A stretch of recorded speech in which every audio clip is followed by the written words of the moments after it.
Je me tenais dans le couloir de mon appartement, regardant 4 porteurs forcer un énorme canapé angulaire à passer la porte étroite. Devant eux, ma belle-mère, Ludmila Petrovna, gesticulait avec autorité, donnait des ordres comme si elle commandait un bataillon. « Attention, c'est un meuble ancien. 30 ans d'histoire, pas une seule égratignure », a-t-elle crié sans même me regarder. Ma mère, j'ai essayé de me faufiler entre les hommes, mais elle m'a coupé la parole.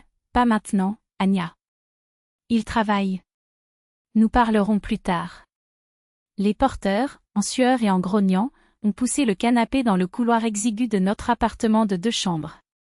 J'ai couru après eux, désespérée. « Maman, arrête.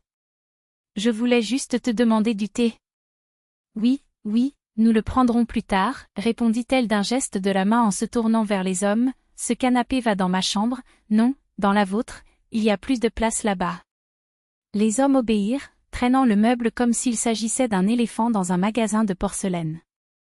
En revenant vers les escaliers, j'ai aperçu un camion chargé du reste de ses affaires, une commode, un fauteuil, une lampe, 3 cartons de vaisselle et de décoration. « Où est-ce que tout cela va ?» j'ai demandé à l'un des porteurs. « Appartement 47, » répondit-il en essuyant la sueur. « Mais je n'ai rien demandé de tout ça. Ce n'est pas nous qui décidons, madame. Nous ne livrons que ce qu'on nous dit. » De retour à l'appartement, Ludmila Petrovna arrangeait déjà les meubles comme si les lieux lui appartenaient. Le canapé ici, contre le mur. Le lit va de l'autre côté, il faut que le nouveau lit double s'adapte. Je restais figée dans l'embrasure de la porte. Que se passe-t-il ? Je nettoie la maison, ma fille, répondit-elle en me regardant enfin. Mais tu ne venais pas juste prendre le thé ? Juste pour rendre visite ? Bien sûr, et parlons-en, une fois que tout sera en place. Je lui ai attrapé le bras. Ludmila Petrovna, explique-moi maintenant ce qui se passe. Elle me regarda, irritée, et retira sa main. Lâche-toi. On en parlera plus tard, à l'état civil, si tu veux. Maintenant, je suis occupée.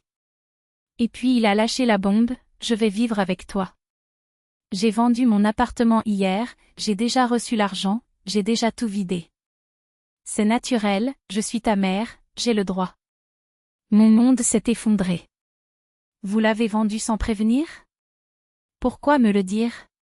C'était ma maison, je peux faire ce que je veux. Mais c'est nos vies que vous envahissez. Tu m'as toi-même appelé il y a 3 jours. Maman, viens nous rendre visite, reste quelques jours. Me voici. Pour rester. Les porteurs, gênés, s'éloignèrent. J'ai appelé mon mari Kolia en toute hâte, rentre à la maison maintenant. Mais j'ai un rendez-vous dans une demi-heure. Oubliez le rendez-vous, c'est urgent. Lorsqu'il arriva, haletant, il trouva sa mère assise sur le canapé qui occupait la moitié de notre chambre, comme une reine sur son trône. « Bonjour, mon fils.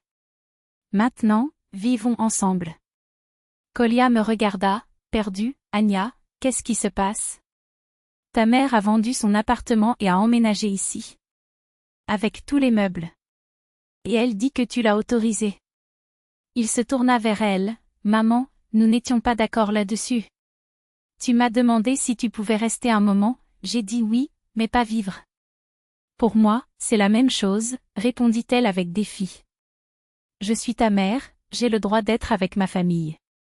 Ton père les a abandonnés quand tu avais 2 ans, je t'ai élevé seule, en travaillant 2 fois plus.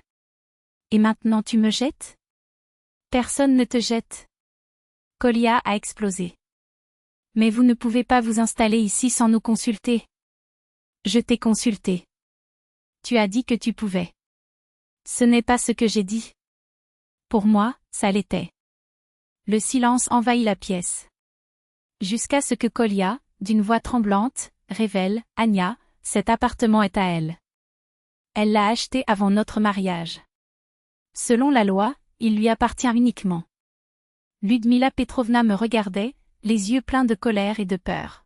« Et qu'est-ce que tu vas faire ? » demanda-t-il froidement.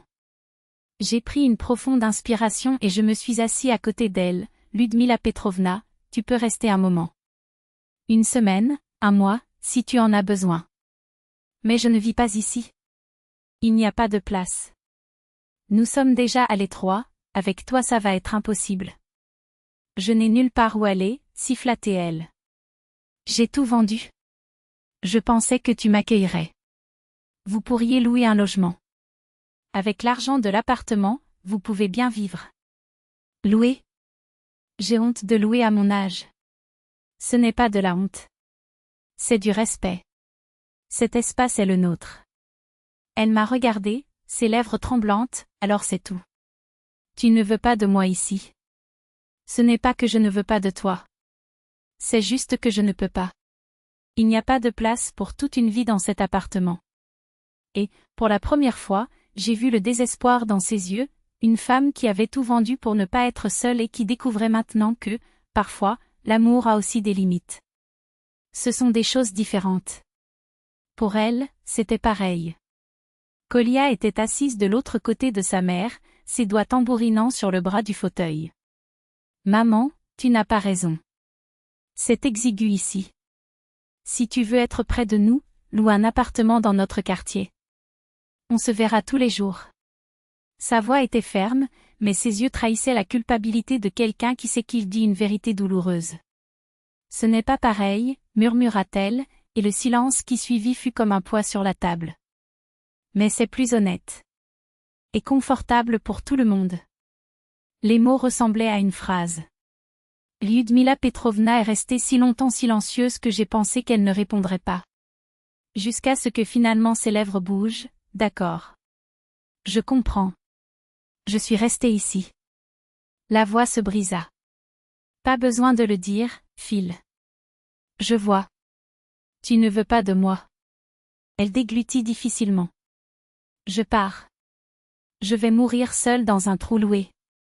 Maman, arrête ça, essaya de lui couper la parole, mais elle continua, maintenant les larmes coulant. J'ai peur d'être seule. Tu comprends? Ses mains tremblaient. J'ai 58 ans. Mes amis ont tous déménagé, chacun avec leur famille. Je voulais juste être avec toi. Avec mon fils, avec les petits-enfants qui ne sont même pas encore nés. La voix s'éteignit. Ce n'était pas une manipulation. Ce n'était pas du théâtre. C'était pur, cru, la peur de quelqu'un qui a vu la solitude approcher comme une ombre. Quelque chose en moi s'est brisé. Lyudmila Petrovna, je lui pris la main, froide entre mes doigts. Faisons comme ça, tu restes avec nous pendant un mois. Pendant ce temps, nous t'aiderons à trouver un appartement près d'ici. Loué. Nous nous verrons tout le temps, tous les jours, en famille. Mais pas vivre ensemble. Nous avons besoin de notre espace. Elle s'essuya les yeux du revers de la main. Un mois. Mais le canapé ne rentre pas dans le salon. Alors je dors sur le canapé du salon, répondit Kolia avant que je puisse dire quoi que ce soit. Je l'ai regardé, surpris. Il haussa simplement les épaules. D'accord. Un mois sur le canapé du salon. J'ai hoché la tête. Un mois. Tu dors sur le canapé du salon, Lyudmila Petrovna reste dans la chambre. Les Grushchikov sont revenus avec plus de cartons. Le canapé a été poussé dans le salon, la commode aussi. Le lit était gratuit. Un mois s'étalait devant nous comme une épreuve. C'était serré. Inconfortable. Parfois insupportable. Mais nous avons résisté. En 4 semaines, Lyudmila Petrovna a trouvé un appartement d'une chambre dans l'immeuble voisin, bien sûr, récemment rénové. Le jour du déménagement, elle m'a tenu la main et a murmuré « Merci de ne pas m'avoir mis dehors tout de suite. » Nous sommes une famille, répondis-je. Mais chacun a besoin de son coin. Elle m'a serré fort dans ses bras. Tout va bien, Anya. Je suis désolée d'être arrivée comme ça, sans prévenir, avec le canapé et tout. Parfois, il faut être ferme, mais sans perdre en compassion, pensais-je en la regardant s'installer dans son nouvel appartement. Elle avait peur. J'avais un canapé dans mon salon. Forcer une vie là où elle ne convient pas n'est pas une solution. Ce mois de promesse a sauvé ce qui restait de nous. Et le canapé? Il est toujours là, dans son salon, en souvenir du jour où nous avons failli transformer une visite en inoccupation éternelle.